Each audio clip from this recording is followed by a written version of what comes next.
यहाँ से ब्लॉक चलना चालू होगा। अब इसके बाद कई सारे मेथड आपको बताने वाला हूँ, कई सारे, ठीक है भाई। झोला छाप मेथड, आलू बेचो मेथड, नॉर्मल मेथड, ठीक है। तो पहली चीज समझिएगा, अगर देखिए दोनों तरफ फोर्स नहीं लगे हैं तब तो सवाल बहुत आसान होता है। क्यों आसान होता है? क्योंकि मैं इक्वेशन लिखनी है, पीछे से अटैक करेंगे और आगे बढ़ते जाएंगे, पीछे से अटैक करेंगे और आगे बढ़ते जाएंगे। देखो कैसे बढ़ेंगे। पहली चीज मान लेते हैं भाई कि इसमें टेंशन आ गई T1। क्यों टेंशन आएगी? क्योंकि आपने फोर्स 200 न्यूटन लगाया 7 kg पे, तो सोचो 1 kg को आगे ले जाने वाला कौन? तो हम कहेंगे टेंशन या रस्सी। और रस्सी कब ले जाएगी भाई? 7 kg आगे जाना चाहेगा, लेकिन रस्सी में टेंशन आएगी, उस टेंशन के कारण इसकी मजबूरी 1 kg को भी आगे ले जाए, ठीक। इस तरीके से 1 kg आगे ले जाना चाहेगा, लेकिन 5 kg को आगे ले जाने वाला कौन? तो मैं कहूँगा इस रस्सी में टेंशन। इस तरीके से T2 5 kg की वजह से आगे, T2 वजह से 5 kg आगे ले जाएगा, लेकिन 4 kg को आगे ले जाने वाला कौन? तो हम कहेंगे T3। 4 kg T3 की वजह से आगे जाएगा, तो बताओ 3 kg को आगे ले जाने वाला कौन? तो हम कहेंगे T4, ठीक है भाई। इसके बहुत सारे मेथड मैं बताने वाला हूँ, ठीक है भाई, ध्यान से सुनिएगा। अब पहला मेथड ये है जो पुराने जमाने में चलता था कि भाई इक्वेशन कर लीजिए। कुछ लोगों के वीडियोस तुम देखोगे डेफिनेटली, लेकिन हाँ उनके मेथड जो वैलिड है वो सिर्फ उन्हीं सवाल के लिए वैलिड है जिनमें पीछे फोर्स नहीं लगा है, ठीक है। आप चेक कर लीजिएगा यूट्यूब पे, बहुत सारे लोग बोलते हैं शॉर्ट ट्रिक, ये ट्रिक वो ट्रिक, जिसमें फोर्स लगा है उसमें उन्हें इक्वेशन बनानी पड़ी है, ठीक। आखिर क्यों नहीं? पीछे फोर्स लगा होने पर, ना लगा होने पर क्या फायदा? तो बता दूं क्या फायदा है। सबसे पहले मान लिया मैंने झूला छाप मेथड, तुम्हारे लिए कितने ब्लॉक है? 1 2 3 4 5। तो एक एक ब्लॉक की तुम क्या करते हो? अलग अलग इक्वेशन लिखते हो, फिर सॉल्व करते थे, ठीक। तो ये तो पुराना मेथड हो गया भाई। एक एक ब्लॉक की आप क्या करते हो? अलग अलग इक्वेशन लिखते हो और फिर सॉल्व करते थे। कैसे? 200 माइनस T1 बराबर 7A, फिर T1 माइनस T2 बराबर 1A, फिर T2 माइनस T3 बराबर 5A, फिर T3 माइनस T4 बराबर 4A, फिर T4 बराबर 3A, ठीक है भाई। क्योंकि इन सबका जो एस्लेशन है वो तो सेम होगा, क्योंकि सारे एक दूसरे जुड़े हैं, तो सबका एस्लेशन तो सेम होगा। तो इस उम्मीद पे कि शायद ये मेथड तो आपको आता होगा, इक्वेशन वाला। इक्वेशन में क्या होता है? एक एक ब्लॉक को कंसीडर करते हैं, उन पे एफबीडी बनाते हैं, फिर उन पे लगने वाला नेट फोर्स निकालते हैं, और नेट फोर्स को लिखते हैं मास इनटू एस्लेशन। नेट फोर्स को क्या लिखते हैं? Mass into. जैसे मैं इसमें लिखूं 7 kg की, तो चलो एक आध बना के दिखा देता हूं मैं आपको। 7 kg की अगर बात करें तो पहली चीज है कि 7 kg पे वाई डायरेक्शन में तो चल नहीं सकता है, क्योंकि जितना फोर्स ऊपर लगा होगा उतना नीचे। तो वर्टिकल में नॉर्मल एक्शन ने 70 को बैलेंस कर लिया होगा, तो हम वाई पे फोकस नहीं करेंगे। इस पे 200 आगे लगा और T1 पीछे लगा। इसके बाद भी एस्लेशन A आगे है। क्या मुझे बता सकते हो कि 200 और T1 में कौन बड़ा है? 200 बड़ा है, क्योंकि नेट फोर्स इधर होता है, एस्लेशन उधर ही आता है, ठीक है भाई। तो पहले इक्वेशन हम क्या लिखेंगे बच्चों? पहले इक्वेशन में यहाँ लिख देता हूँ 200 माइनस T1, 200 माइनस T1 बराबर मास कितना भैया? 7A, ठीक है। इसी तरीके से अगर मैं अगले ब्लॉक की एफबीडी बनाऊं 1 kg की, 2-3 की बना के दिखा रहा हूं आपको। 1 kg पे आगे कितना फोर्स लग रहा है बच्चों?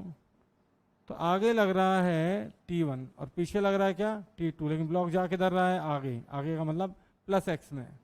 तो अब बताओ T1 और T2 की लड़ाई में कौन सा बड़ा होना चाहिए? T1 बड़ा होना चाहिए, क्योंकि जिधर नेट फोर्स बड़ा होता है, नेट फोर्स उधर ही आता, बड़े फोर्स की तरफ आता भाई, ठीक। एक बच्चा मुझे इधर लगा रहा है 60 न्यूटन फोर्स, इधर लग रहा है 20 न्यूटन फोर्स, तो बताओ मैं किधर जाऊंगा? जिधर 60 लग रहा है। ऐसे सोच लो तुम्हारी भाषा में, इधर मुझे कोई 60 लाख रुपए दे रहा है, इधर 20 लाख रुपए दे रहा है, किधर जाऊंगा? 60 लाख की तरफ। दुनिया में चलता है, ठीक। तो बताओ इसकी इक्वेशन क्या लिखें भाई? इसमें हम लिखेंगे T1 माइनस T2, जल्दी जल्दी बताते जाओ भाई, कितना? 1A। अगले ब्लॉक की इक्वेशन भैया, इसमें 5 kg में T2 आगे लगा, T3 पीछे लगा, तो T2 माइनस T3 बराबर 5A। मैं नहीं चाहता कि आपको सिर्फ हवा हवा में पढ़ा दूं। इसमें T3 आगे लगा, T4 पीछे लगा, तो T3 माइनस T4 बराबर 4A, सही है। इसमें T4 आगे लगा तो सिर्फ T4 बराबर 3A। इसको सॉल्व करने का तरीका क्या है? सॉल्व करने का तरीका ये, सबको ऐड करो। जब ऐड करो T1 T1 T2 T2 T3 T3 T4 T4 cut जाएगा, तो इधर आएगा 200, इधर 200 आएगा, इधर आ जाएगा 20। टोटल मास ऐड करो तो एस्लेशन आ गया 10। अब एस्लेशन की वैल्यू जब 10 आ गई, तो अब इसको एस्लेशन जब आप ऊपर लिखोगे यहाँ पे, तो यहाँ पे रखोगे तो T1 आएगा। चलिए देखते कितना आएगा, यहाँ पे रख दीजिए भाई। तो T1 200 माइनस T1 बराबर 7A, तो 7A को इधर लिया तो 200 माइनस 7A, और 7A की वैल्यू डायरेक्ट लिख दो 10 बराबर T1। तो यहाँ से T1 आ जाएगा, कितना आया बच्चों? 130। अब ऐसे सवाल में क्या दिक्कत होती कि जब तक T1 नहीं पता तब तक T2 नहीं निकाल सकते। इक्वेशन लिख के क्या दिक्कत होती थी मुझे कि जब तक T1 नहीं पता तब तक T2 नहीं निकाल सकते, क्योंकि T1 माइनस T2 बराबर 1a में दोनों अननोन है। तो T1 निकला तो T2 निकाल पाए ना, T1 की वैल्यू रख दीजिए भाई इसमें सेकंड इक्वेशन में, T1 माइनस T2 बराबर 1a, तो T1 रख दिया मैंने 130 माइनस T2 बराबर 1a और a की वैल्यू 10, तो यहाँ से T2 आ गया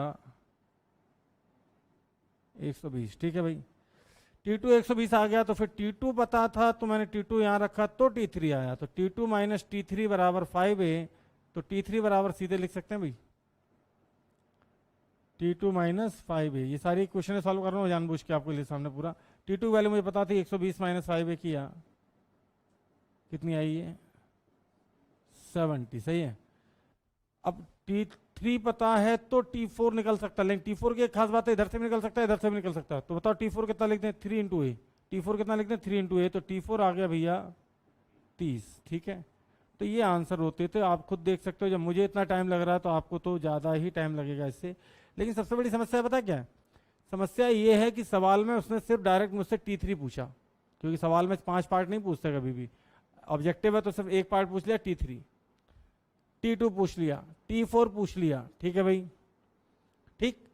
तो अब ऐसे केस में क्या किया जाए, तो ऐसे सवाल को सॉल्व करने के लिए मेरे पास मेथड है झोला छाप मेथड। क्या नाम है, झोला छाप मेथड। और इस मेथड की एक खास बात है कि आपको जो टेंशन चाहिए वही टेंशन निकलेगी सीधे। तो झोला क्या, समझिएगा बात को। एक बैग जिसमें बहुत सारी किताबें हमने डाल ली, एक बैग जिसमें बहुत सारी हमने सब्जी भर ली। ठीक, अच्छा बताओ, सब्जी वाला बैग या किताब वाला बैग आप जो अपने घर से यहाँ लेके आए हो, उसमें किताब के ऊपर किताब है, तो किताब में नॉर्मल एक्शन तो लग रहा होगा ना भाई, टच तो कर रही होगी ना। तो क्या उस नॉर्मल के रिएक्शन की वजह से वो झोला अपने आप चल के कहीं पहुंचता है? नहीं, क्योंकि वो नॉर्मल एक्शन कैसा झोले के लिए, झोले के अंदर लग रहा है, डेट मीन्स वो इंटरनल फोर्सेज है। इस मार्कर के अंदर बहुत सारे इलेक्ट्रॉन प्रोटॉन न्यूट्रॉन एक दूसरे को अट्रैक्ट या रिपेल कर रहे होंगे, लेकिन वो सारे फोर्सेस कैसे इंटरनल है, इंटरनल फोर्सेस वैसे मार्कर यहाँ मेरी हथेली पर रखा और यहीं रखा हुआ है। लेकिन अगर मैं इसमें एक्सटर्नल फोर्स लगा दूं तो ये चला जाएगा एक जगह से दूसरी जगह। तो याद रहे चीजें कौन से फोर्स कैसे एस्लेट करते हैं, एक्सटर्नल फोर्स कैसे, इंटरनल फोर्सेस की वजह से जो एस्लेट नहीं करती हैं। जैसे मेरी कार पंचर होगी, मेरी कार पंचर होगी, मैं कार के अंदर बैठ के धक्का लगा रहा था ऐसे ऐसे, देखो ऐसे ऐसे, कार हिली भी नहीं, वही 4 लोग कार से उतरे और बाहर से जब जाके धक्का लगाया तो कार एस्लेट की या कार आगे बढ़ी। इसका मतलब है जब लोग अंदर बैठे थे तो फोर्सेस कौन से थे, इंटरनल। इसलिए जब हम अंदर धक्का लगाते, होता क्या, जब अंदर धक्का लगाते तो जितना धक्का मैं स्टीयरिंग पे लगा रहा था उतना ही धक्का अपने पीठ से पीछे सीट पे भी लगा रहा था, तो दोनों फोर्सेस क्या हो रहे थे, कट जा रहे थे। ठीक, अब टेक्निक ये है कि कौन सा फोर्स इंटरनल और कौन सा एक्सटर्नल। तो समझना, जिस फोर्स को हमें निकालना होगा, जिसकी वैल्यू चाहिए, उसको तो रखेंगे एक्सटर्नल, दिखना तो चाहिए, दिखना तो चाहिए, दिखेगा ही नहीं तो निकालोगे कहां से। ठीक, और तो झोला अपने को कैसे एज्यूम करना, झोला अपने को इस तरीके से एज्यूम करना ताकि जो फोर्स निकालना हो उसको क्या रख सकें, एक्सटर्नल, और बाकी फोर्सेस को इंटरनल। ठीक, झोले के अंदर जो जो फोर्स आ जाएंगे वो सब इंटरनल, और जो चाहिए फोर्स जिसकी वैल्यू निकालनी हो वो एक्सटर्नल। ठीक, अब मैंने कहा भाई इसके लिए मैं क्या करता हूं साहब, एक झोला मान लेता हूं ये वाला। ध्यान देना भाई, एक्सलेशन निकालना है मुझे, तो मैंने एक झोला ये वाला मान लिया। आपके हिसाब से कितने ब्लॉक हैं, 5। वैसे तो आपको एक चीज बता दूं, 5 ब्लॉक का सवाल किसी भी शीट या मॉड्यूल में नहीं है, 3 मैक्सिमम 3। ठीक है भाई, आपके हिसाब से कितने ब्लॉक हैं, 5। मेरे हिसाब से 1 बन गया। कितना बन गया, 1। और ऐसी कोई बाउंड्री माननी नहीं है आपको, इसको मैं बोलता हूं झोला। ये क्या है भैया अपना झोला। पढ़े लिखे इसी को क्या बोलते हैं, कंसेप्ट ऑफ सिस्टम बाउंड्री। क्या बोलते हैं, सिस्टम बाउंड्री कंसेप्ट। ऐसा लगता है पता नहीं कितनी हैवी चीज है सिस्टम बाउंड्री। सब्जी वाले को सिखाना हो क्या बोलोगे, अब झोला ले आओ, इसमें डाल लो 2 किलो आलू। वो भी ये करता है, अपने 2 किलो आलू लिए, 2 किलो प्याज लिए, 1 किलो टमाटर लिया, धनिया मिर्चा लिया, क्या लिया, सबको अलग अलग पॉलिथीन में रखता, फिर एक बड़ी पॉलिथीन लेता है सबको डाल देता। ठीक, दैट इज कॉल्ड झोला। कोई दिक्कत? चलो भाई, कितने ब्लॉक हैं, 5 नहीं, अब कितने हैं, 1। कितने केजी का ब्लॉक है, 20 केजी का। 7 और 1 8, 8 और 4 12 और 5 और 3 8, 20 केजी। और इस पे नेट फोर्स आगे कितना लग रहा है, ये फोर्स ही कितना लग रहा है, 200। कितना लग रहा है, 200। तो 200 फोर्स है और मास कितना है, 20 केजी। तो एक्सेलरेशन आ गया भैया कितना, 200/20 करें तो 10, 200/20 करें तो 10। कोई दिक्कत? अगर पीछे कोई फोर्स नहीं है तो ध्यान दीजिएगा, अगर कोई पीछे फोर्स नहीं है तो हम क्या करेंगे, अटैक करेंगे पीछे से, और अब की बार टेंशन निकालने के लिए सीधे एमए करते जाएंगे, क्योंकि पीछे तो कोई फोर्स है नहीं। तो देखो, जैसे किसी ने मुझसे कहा भाई इस यहाँ पे बताओ, यहाँ पे कितना टेंशन आएगा T2, तो मैं कहूँगा तुम्हें क्या लगता है कितने ब्लॉक हैं? 5 4 3। मैं कहूँगा नहीं, ये सिर्फ एक ब्लॉक है। कितने का? 3 4 5, और इस पे T2 आगे लगा और एस्लेशन कितना आ रहा है? 10 का। तो बताओ 10 के एस्लेशन से कितना फोर्स लगाऊं ताकि ये 5 4 9 और 3, 5 4 9 और 3 12 kg को एस्लेट कराऊं, तो आंसर आ जाएगा भाई 10 का एस्लेशन और मास कितना है? 12, तो T2 आ जाएगा 120। ठीक है, इसी तरीके से अब इस केस में अगर मैं इधर से FBD बनाता है, अगर मैं इधर से बनाता, याद रहे, तो फिर मुझे इक्वेशन लिखनी पड़ जाती। देखो बताओ कैसे, क्योंकि 200 आगे लग रहा है और T2 पीछे लग रहा है। अगर मैं झोला इधर से लेता बच्चों, अगर मैं झोला इधर से लेता तो मुझे इक्वेशन लिखनी पड़ जाती 200 माइनस T2 बराबर, फिर मैं लिखता 8 इंटू ए, तो इक्वेशन लिखनी पड़ जाती। तो हमेशा झोला उधर से लें जिधर से फोर्सेस कम है या जिधर से सिंगल फोर्स लग रहा हो। ठीक, कोई दिक्कत? तो आपको इक्वेशन नहीं लिखनी पड़ेगी। हालांकि 10 मिनट बाद में ऐसा मेथड बताऊंगा जिसमें कुछ भी मत करो, सब्जी वाला चाय वाला सबसे सवाल हो सकता है भाई। ठीक, कोई दिक्कत इसमें? अब किसी ने कहा सर T4 बता दो, तो उनका M इंटू ए करते जाओ, M इंटू ए, M इंटू ए, M इंटू ए, और आगे बढ़ते जाओ भाई मास। तो भैया ए है 10, तो 3 इंटू 10 बोलो भाई 30। इसमें 4 इंटू 10 और जोड़ दो, 4 इंटू ये, क्योंकि अगर टोटल आप झोला लोगे तो 7 kg का ऐसा दिखेगा। लेकिन ट्रिक वही है, हमेशा उस एंड से अटैक करो जो फ्री एंड हो, और सीधे एम ए करके जोड़ते जाओ। ठीक, अभी तो हम क्या कर रहे थे? एम जी करके जोड़ रहे थे, आप क्या करेंगे? एम ए करके। तो पीछे से अटैक किया 3 इंटू ए की वैल्यू है 10, तो 3 इंटू 10 किया 30, फिर रास्ते मिला 4 इंटू 10 किया तो 30 में 40 जोड़ा तो 70। आगे बढ़ो भाई, 70 में 50 और जोड़ दो, 70 में 50 और जोड़ दो, कितना? 120। 50 में 120 में 10 और जोड़ दो, 130, और 130 में 70 और जोड़ दो। क्रॉस चेक, दिखा? ठीक है भाई। तो ये तो लेकिन तब काम आएगा जब हम पीछे से अटैक करेंगे। एक बच्चा बोला सर हम ये T2 आगे से निकालना चाहते, तो मैंने कहा T2 अगर आगे से निकालना चाहता ना भैया, तो तेरे को अब ये 7 और 1 8, अगर यही T2 तो आगे से निकालना चाहता तो अब तेरे को FBD बनानी पड़ेगी, या फिर यूँ कहेंगे कम से कम इक्वेशन तो लिखनी पड़ेगी। बोले सर ऐसे कैसे? मैंने कहा देख कैसे, अब अगर मैं झोला ले रहा हूँ तो मेरे झोले में कितना था ऊपर भैया? 7 और 1 ना 8 kg, जबकि T2 पीछे लग रहा था झोले में और 200 आगे लग रहा था, और एस्लेशन था 10। एस्लेशन कितना था भैया? 10। सही है। तो अब तो इक्वेशन बिना लिखे काम चल ही नहीं सकता, तो हम क्या लिखेंगे भाई? 200 माइनस T2, हालांकि एक लाइन लिखनी, ज़्यादा नहीं लिखनी, 8 इंटू 10, तो T2 बराबर आ जाएगा भाई 200 माइनस 80, मतलब कि 120। तो आ तो दोनों तरफ से जाएगा, लेकिन फिर भी हमें किधर से लेना चाहिए? जिधर से सिंगल फोर्स हो, जिधर से सिंगल फोर्स हो। ठीक है भाई, तो ये मेथड कहलाया झोला छाप मेथड। क्या कहलाया भैया? ठीक, तो मेरे हिसाब से ये भी फास्ट मेथड नहीं है, इट इज वेरी स्लो। और दूसरी चीज, ये तभी तक फास्ट है जब तक सिंगल साइडेड फोर्स लगा है। कौन सा फोर्स लगा है? सिंगल साइड, एक ही साइड में फोर्स लगा तभी तक। क्या करें सवाल का? अब तो दोनों तरफ फोर्स है, उधर 400 इधर 200, उधर 400 इधर 200। इक्वेशन बनाने चलें तो भैया 5 equation, 5 unknown, T1 T2 T3 T4 और साथ में एस्लेशन A। ठीक, तो इसको हम करेंगे झोला छाप से। ठीक, पहले तो मन ही मन में मैंने झोला माना भाई, ध्यान दीजिएगा, मन ही मन में मैंने झोला माना। झोला मान के मैं बता नहीं रहा हूँ भैया, ध्यान दें। इक्वेशन कौन लगाएगा? पहली चीज तो इक्वेशन लगाने का सबसे नेगेटिव इफेक्ट क्या है? T1 निकलेगा तो T2 निकलेगा, T2 निकलेगा तो T3 निकलेगा, T3 निकलेगा तो T4 निकलेगा। लेकिन सवाल में हमसे डायरेक्ट T3 पूछ लिया, तो हमारी मजबूरी है कि पहले हम A निकालें।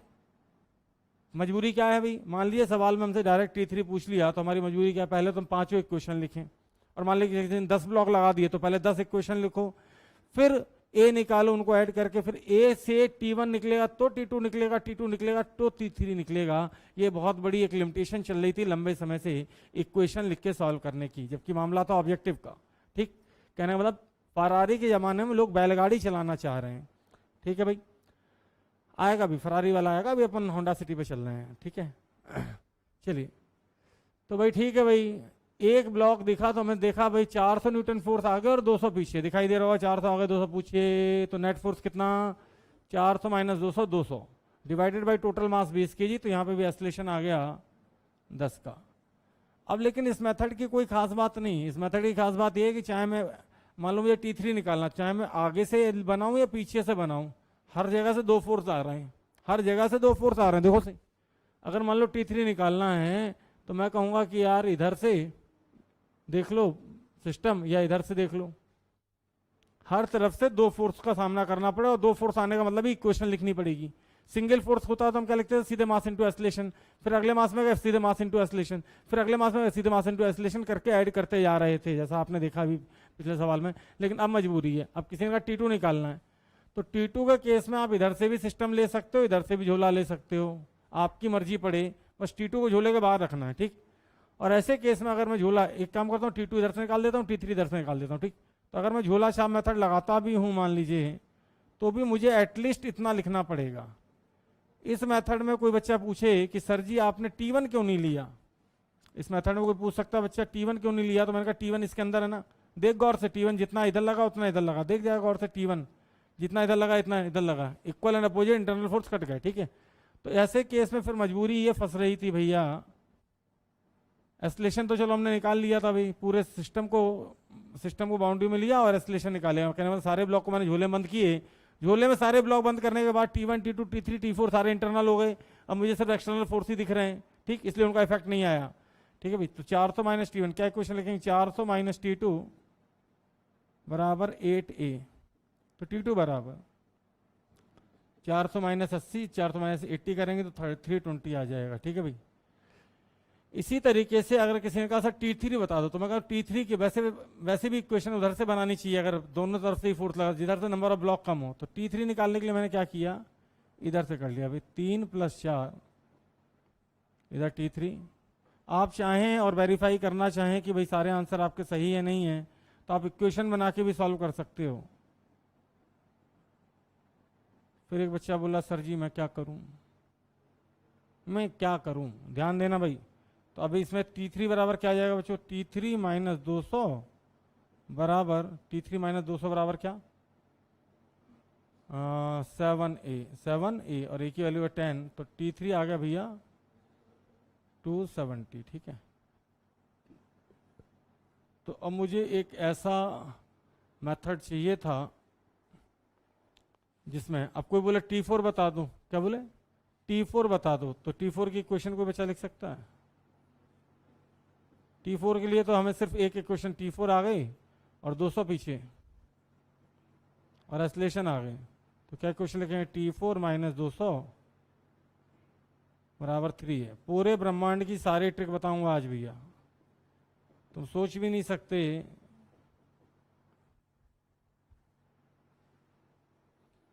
अब देखो मेरा जादू, ध्यान से सुनना। इसको मैं नॉर्मल झोला छाप से कर दूं बिना इक्वेशन के, आप ही के सामने करने जा रहा हूं, ध्यान दीजिएगा बच्चों। आप ये सोचो ये 200 लगा ही नहीं है, आप क्या सोचो ये 200 लगा ही नहीं है, एंड फ्री है, और जो भी आंसर निकालो उन सब में 200 ऐड करते जाओ, चेक कर लो। एक्सीलरेशन 10 है ना, एक्सीलरेशन तो हम निकाल लेंगे भाई, 400 माइनस 200 डिवाइडेड बाई 20, एक्सीलरेशन 10 है, हाँ है ना। तो सोचो अगर 3 kg को 10 का एक्सीलरेशन चलाना हो तो कितना, 30, 200 ऐड कर दो, 200 ऐड कर दो, 230, ठीक। अब इसमें कितना और आता है, 40, 200 ऐड कर दो, 270, या फिर इसमें 230 आ गया, एक बार पीछे से ऐड कर दिया पलटा के, उसके बाद तो फिर नॉर्मल कंडीशन है भाई, 40 ऐड कर दो भाई जल्दी से, 270। फिर अब रास्ते में 50 kg और आया, कितना, 320 और ऐड कर दो भैया, 330 और 7 kg का 70 ऐड कर दो, 400। ये देखो भाई कोई दिक्कत, तो अगर पीछे फोर्स लगे तो क्या करो, ऐड कर दो, सही है। अपोजिट डायरेक्शन में लगे तो ऐड कर दो, सेम डायरेक्शन में लग जाए तो सब्ट्रैक्ट कर दो, ठीक है भाई। ये नया है, देख सकते हो आप, आपके नोट्स में नहीं होगा, ठीक है। तो यहाँ खोपड़ी में इतना कुछ भरा है ना कि पूरा लोड को, तो क्या मैं ये बात चलो कि जितना नॉलेज है, जितनी टोटल मैं जितनी ट्रिक जानता हूँ उसके सिर्फ 10% से ज़्यादा नहीं डिलीवर कर सकता, क्योंकि डिलीवर तो तुम कर दोगे, सामने समझने वाला व्यक्ति भी होना चाहिए। गांव वालों को जयपुर दिखा दो बहुत है, दिल्ली दिखा दो बहुत है, अगर उसको सीधे आप जो है USA ले जाएंगे तो पगला जाएगा। तो वही हालत है तुम्हारी। आप देख सकते हो, सारे आंसर क्रॉस चेक कर लीजिए भाई। तो कुछ मत कीजिए, ये जो 200 है ना, पहली बार एक बार बस यूँ शुरुआत कर दीजिए भाई। सोचो ये अगर 200 नहीं होता तो इसका आंसर कितना था, 30। तो बस ये 200 पलटा के चिपका दो, 230। अब भागते जाओ आगे, ठीक। फिर एक बच्चा बोला सर इससे भी फास्ट कोई मेथड। मैंने कहा हाँ है, इससे भी फास्ट मेथड। मैंने कहा हाँ है, ये झोला छाप मेथड मैंने खैर पहले ही बता दिया आपको। सेम सवाल, और अब है आलू बेचो मेथड। कहाँ गया, कहीं लिखा नहीं मैंने आलू बेचो मेथड, इसमें कहीं लिखा आलू बेचो मेथड। अब है आलू बेचो मेथड। क्या है, आलू बेचो। सब्जी वाला, चाय वाला, कोई भी हो, सब करेंगे इससे सवाल। आलू बेचो मेथड, ठीक है भाई। क्या है ये, तो सुनिएगा भाई। है वही चीज, बस अपनी भाषा को बहुत सात्विक तरीके से, बहुत इजी करने की कोशिश की है कि भाई ताकि किसी भी तरीके से लोग समझ जाएं। मेरी बात समझिएगा भाई। अब आप लोग, एक ही बार बोलूंगा। मेरी मम्मी ने 400 रुपए दिए और कहे बच्चा जाओ रास्ते में आलू खरीद लाओ। मैंने पहले 7 kg, फिर 1 kg, फिर 5 kg, फिर 4 kg, फिर 3 kg, और टोटल मिला के ऐसे जोड़ते जोड़ते 20 kg आलू खरीदे, और मेरे पास आखिरी में 200 रुपये बचे। 400 रुपये दिए थे मम्मी ने, रास्ते में मैंने 20 kg। मेरी आदत है भाई एक दुकान से आलू नहीं खरीदता, क्या पता किसी पे अच्छे मिल जाए किसी पे खराब। तो रास्ते मैंने पहले 7 kg खरीदे पहले, फिर 1 kg, फिर 5 kg, फिर 4 kg, फिर 3 kg। टोटल कितने kg आलू मैंने खरीदे, 20 kg। और आखिरी में 200 रुपये बच भी गया। कितना बच गया, 200। तो खर्चा कितना हुआ, खर्चा हुआ 200। तो 200 रुपये में 20 किलो आलू। तो 200 रुपये में 20 किलो आलू, तो 1 किलो आलू कितने के, 200 अपॉन 20 कर लेंगे तो 10 रुपये आ जाएगा। ठीक है भाई। आपसे तेज तो सब्जी वाला बताएगा क्योंकि वो दिन भर ये करता है, ठीक। 200 रुपये के 20 किलो आलू, तो 1 किलो आलू 10 रुपये के। ये जो 1 किलो आलू का रेट है ना, यही एस्लेशन है। 1 किलो का आलू का रेट ही एस्लेशन है भाई, ठीक। पहला सवाल इसलिए स्लो चल रहे हैं, थोड़ी देर में एस्लेट करेंगे। अब बताओ, आलू खरीदना शुरू करो भाई, आलू खरीदना शुरू करो। अब खरीदोगे तो पैसे दोगे ना। तो बताओ 400 रुपये थे मेरे पास, 7 किलो आलू खरीदे, तो इसको दे दिया मैंने 70। तो मेरे पास कितने बचे, 330। सही है। 330 में से 1 किलो आलू और खरीद लिए, 10 रुपये इसको दे दिए, मेरे पास कितने बचे, 320। सही है भाई। 320 में से 5 किलो आलू और खरीद लिए, कितने दूंगा 5 किलो आलू के लिए, 50 रुपये। मेरे पास कितने बचे, 270। सही है भाई। 270 में से मैंने 4 किलो आलू और खरीदे, 4 किलो आलू के 40 दे दिए मैंने भाई। 4 किलो आलू 40 रुपये का ना, तो कितने बचे भाई, 230। और 230 में से मैंने 3 किलो आलू खरीदे, तो मेरे पास कितने बचे होने चाहिए, 200। बिल्कुल सही जवाब। ठीक है भाई। क्रॉस चेक बोलते हैं इसे। क्या बोलते हैं, क्रॉस चेक का मतलब अगर मैंने किसी को ज़्यादा या कम दिए होते, आप यहाँ पे कोई भी एक गलत करके देख लो, आखिरी में 200 नहीं बचेगा। ठीक है भाई। तो हमें क्या चाहिए लाइफ में, 3 चीज़ें चाहिए होती है स्टूडेंट को। पहली चीज़, रिवीजन ना करना पड़े। सबसे इंपॉर्टेंट, 90% स्टूडेंट इसीलिए परेशान है कि वो पढ़ तो सब लेता है साल भर में, नहीं पेपर में कुछ इसलिए करके नहीं आता कि पढ़ा होता है उसने मान लीजिए जनवरी में, और पेपर होता है अगली साल मार्च में या जुलाई में, या डिपेंड करता है कौन सा पेपर दे रहे हैं, ठीक।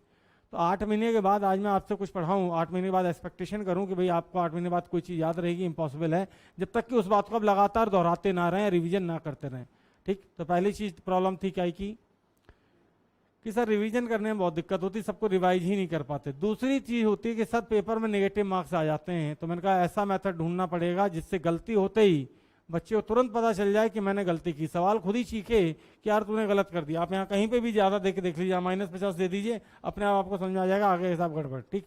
और तीसरी चीज़ है कि भाई मुझे फास्टेस्ट होना है, मुझे रिविजन नहीं करना, मुझे मेहनत नहीं करनी, मुझसे गलती ना हो, और साथ में मैं सवाल सबसे तेज सॉल्व कर लूँ। कहने वाला जितनी देर में लोग सोचें T1 - T2 लिखें, उसके पहले तो मैं सारे आंसर लगा दूँ, ठीक।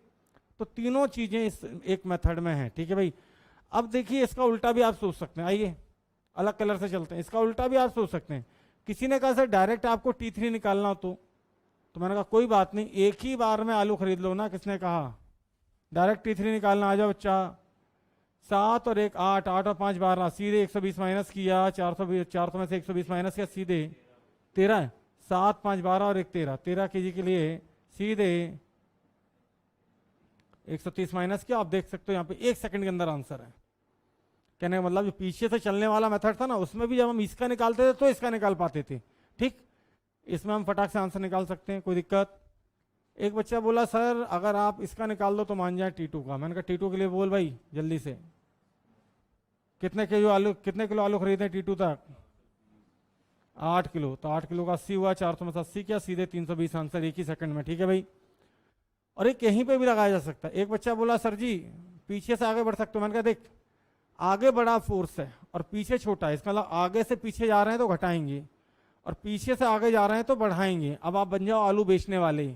अब आप आलू बेचोगे तो क्या होगा, आपको पैसे मिलेंगे। पहले आप आलू खरीद रहे थे तो पैसे दे रहे थे, ठीक। अब आप आलू बेचो और बेचोगे तो पैसे मिलेंगे। अब एक आलू बेचने वाला है और वो 200 रुपये लेके बैठा, ठीक है भाई, कितने रुपए? 200 रुपये लेके बैठा और उसने रास्ते में इन भाई साहब को 7 किलो आलू बेच दिए। 7 किलो, 3 और 4 7 कितने हो गए? 70 मिल गए। 200 में 70 जुड़ा, कितने हो गए भैया?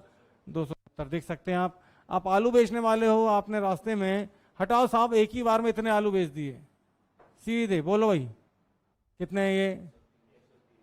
13 किलो। तो 130 में लगाया आपको, तो आपके पास हो गए 200 प्लस 130 330। कहने वाला आप पीछे से भी चल सकते हो, आगे से भी चल सकते हो, एक एक करके भी टेंशन निकाल सकते हो, एक ही झटके में किसी भी पॉइंट की टेंशन निकाल सकते हो। इससे ज्यादा क्या चाहिए भैया?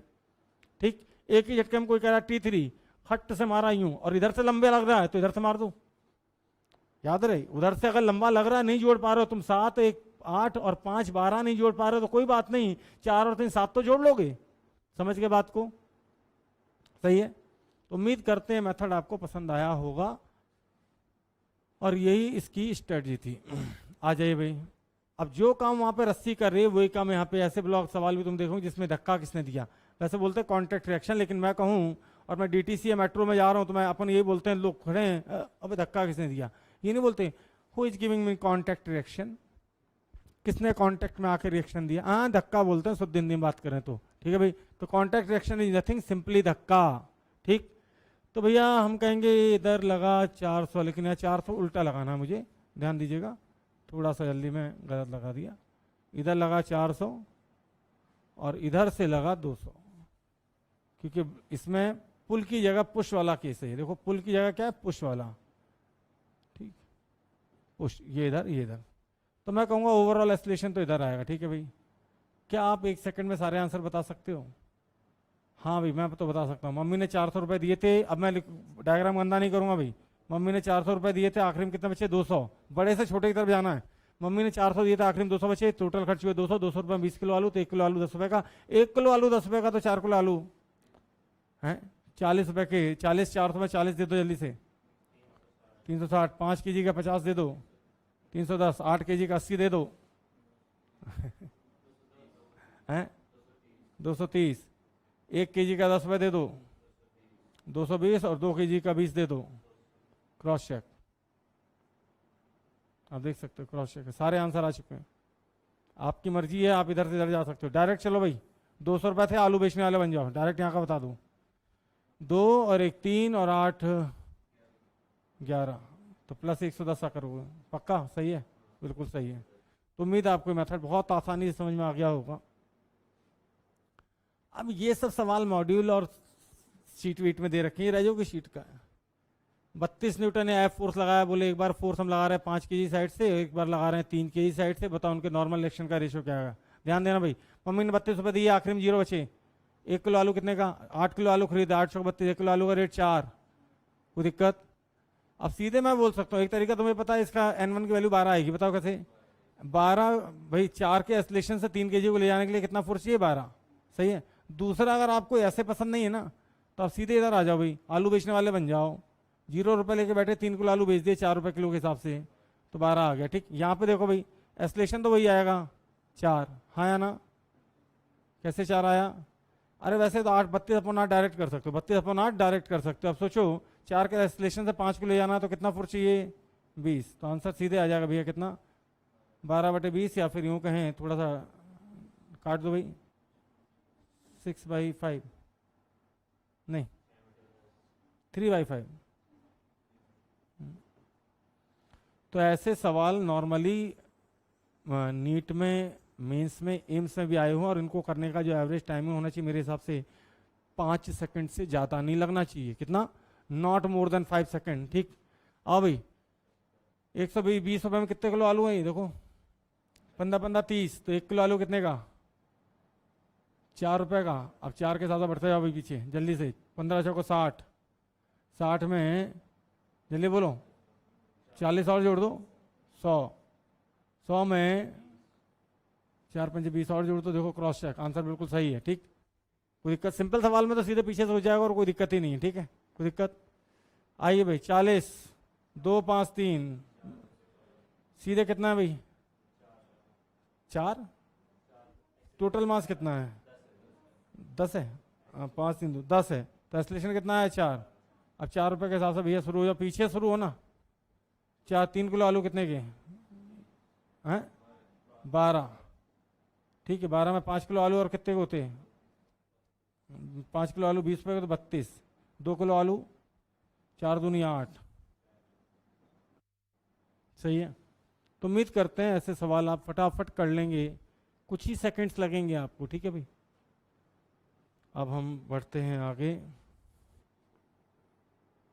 ऐसे सवाल मिलेंगे तो कर लेंगे 100%। देखिएगा एक बार,